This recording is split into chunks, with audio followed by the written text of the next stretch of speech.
గుమ్మిడి నల్గొండ జిల్లాలో అక్రమ ఇసుక వ్యాపారం జరుగుతుందని విమర్శలు వస్తున్నాయి. రాత్రి సమయంలో భారీగా టిప్పర్లతో వాడపల్లి, కోదాడ పరిసరాల్లో అక్రమ ఇసుక లారీల రవాణా జరుగుతున్నట్లుగా తెలుస్తుంది.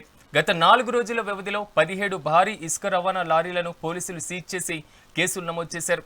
ఇక ఇసుక రాష్ట్రాల సరిహద్దు దాటుతున్నటువంటి అధికారులు పట్టించుకోవడం లేదని జిల్లా వాసులు ఆగ్రహం వ్యక్తం చేస్తున్నారు.